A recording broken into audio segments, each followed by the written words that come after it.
The backstage hallway of Spain's Got Talent buzzed with nervous energy, shuffling feet, whispered prayers, instruments being tuned, dreams trembling in the air like fragile glass. Yet amid the chaos, one person stood painfully still.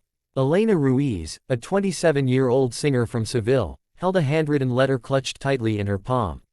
Her dark lashes trembled as she read it again for the 100th time. The ink was smudged, the paper worn, but every word burned inside her like a heartbeat. My little star, when you sing, the world listens. I will be in the front row, always. Love, Papa. Her father had written the letter years ago, before illness stole him from her life, before her world blurred into silence and grief. She had promised him she would share her voice with the world, but after losing him, she could barely speak, let alone sing. Now, standing on that stage was her final attempt to honor a promise she once thought she could never keep. She looked toward the other side of the hallway. There stood Mateo, a young man with warm hazel eyes, holding a small guitar. His fingers fidgeted nervously with the strings. He caught her looking and gave her a gentle nod, a silent "you can do this." Though they had never spoken before, they had somehow formed a quiet connection in those tense minutes backstage. Two strangers, two hearts carrying heavy stories, two singers with too much to lose. Mateo Alvarez was 29, but his eyes were older, weathered by memories he wished he could forget. He wasn't here to chase fame. Fame meant nothing when the person he wanted to impress could no longer clap for him. 3 months before his audition, he lost his younger sister, Lucia, in a tragic car accident. She was only 15, bright, mischievous, and the reason Mateo had ever picked up a guitar. She convinced him to pursue music even when he doubted himself. "Sing it like the world needs it, Mateo," she would say. After she died, he couldn't touch his guitar for weeks. The sound of music felt like betrayal, like letting go, like moving forward without her. "Sing for me, please." That dream brought him here. To this stage. To this moment. To a chance to set his heart free. Contestant 47, Elena Ruiz. Her pulse surged. Her legs trembled. She swallowed the tight knot choking her throat. As she stepped onto the massive stage, the lights burned bright, so bright they nearly blinded her. Hundreds of faces stared at her. 4 judges waited expectantly. The auditorium was silent, painfully silent. Elena took a deep breath. Her gaze drifted upward. Somewhere above, somewhere in a place she couldn't reach, she hoped her father was watching. "Hola, Elena," one of the judges greeted warmly. "What will you sing for us?" Her voice quivered. "A song I wrote, for my father." A quiet murmur swept through the audience. "Whenever you're ready," the judge said gently. The music began, soft piano, slow, heartbreakingly delicate. Elena closed her eyes. And then she sang. Her voice wasn't loud. It wasn't powerful. But it was raw, aching, trembling, full of wounds and memories. Every note carried a piece of her father, every breath a whisper of promises kept. The lyrics painted pictures of hospital rooms, nighttime prayers, laughter echoing on sunlit streets, hands that once held hers, and the unbearable silence that followed loss. The audience leaned forward. A mother in the crowd wiped her tears. One judge pressed a hand to her heart. Elena hit the final note, a quiet, broken whisper that hung in the air like a feather refusing to fall. When she opened her eyes, the room was drowned in silence. Then, an eruption, a standing ovation. Judges rising, audience shouting, people crying. Elena covered her face, sobbing, not from sadness, but from the overwhelming relief of finally letting him go. Contestant 48, Mateo Alvarez. His heart nearly stopped. He walked onto the stage with trembling hands. The judges smiled kindly. They had just witnessed a powerful performance and still carried the emotions from it. "What will you sing?" the judge asked. He hesitated, but then spoke the truth. "A song I wrote, for my sister." The auditorium stilled again. He lifted his guitar. His fingers brushed the strings, shaky at first, then steadier, as if he could feel Lucia's hand over his. Where Elena's voice was soft and fragile, Mateo's voice was warm and deep, full of love, regret, and desperate longing.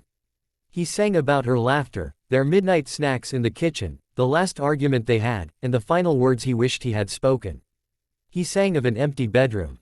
An untouched guitar pick. A world that felt too quiet. His voice cracked halfway through.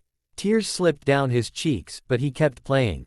The audience was silent, breathless, completely captured. Elena watched from backstage, her own tears falling as she felt every word he sang. When he finished, there was no sound at first. Just the weight of grief resting heavily on everyone's shoulders.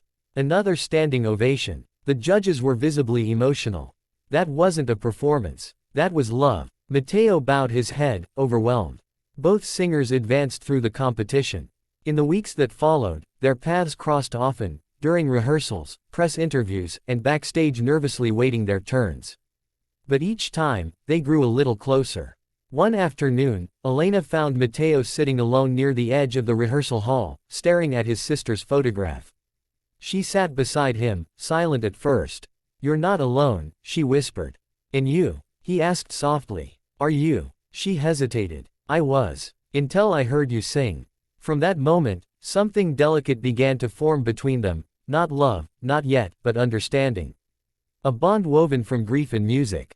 A connection that didn't need words. The semi-finals came fast. The whole country watched. Elena chose a song about healing, about learning to breathe again after losing someone. Her voice had grown stronger, more confident. Matteo, on the other hand, performed an acoustic tribute to his sister, simple, heartfelt, and unforgettable. Both earned screams. Both earned tears. Both earned votes. By some miracle, or fate, they advanced to the finals together. The twin hearts of Spain's Got Talent. But still, they remained humble, grounded, and deeply committed to honoring the people they lost. Hours before the final performance, a massive announcement shook the entire studio. A duet round. Each finalist had to perform with another singer. The producers approached Elena and Matteo. "We want you two to perform together." Their eyes widened. A duet. Of their stories. Their pain. Their healing. They exchanged hesitant looks, but then, slowly, they nodded. "Let's do it," Elena whispered. For them, Matteo added. They wrote the duet in 4 hours. 2 hearts, 1 sky. A song about loss, but also about the love that remains. A song about pain, but also about finding strength in others. A song about 2 strangers whose broken pieces fit together like a mosaic. When the final night arrived, the entire country waited breathlessly. Smoke curled across the stage. A single spotlight illuminated Elena. Another illuminated Matteo. The music began, soft guitar, gentle piano. Elena sang first, her voice trembling but full of hope. Matteo joined, deep, warm, steady. Then their voices intertwined, and something magical happened. Their voices blended so beautifully the audience felt it physically, like something warm spreading through their chests, like the universe itself was listening. Images of stars, silhouettes, and glowing hearts lit up the stage screens. The last note lingered, trembling with emotion.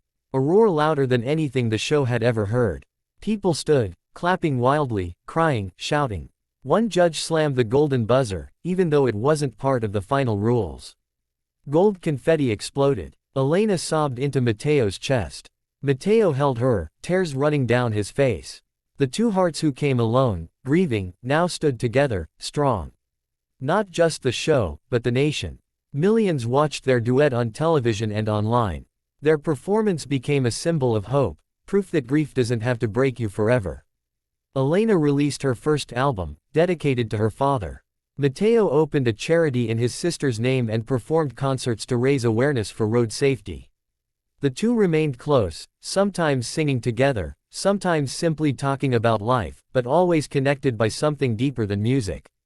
1 year later, they stood on a small balcony overlooking Seville's glowing night lights. Elena held a candle. "For Papa," she whispered. Matteo lit another candle beside hers. "For Lucia." They placed the candles together. 2 flames, 2 hearts, 1 sky. And for the first time since their losses, they both smiled, genuine, peaceful, and full of new beginnings.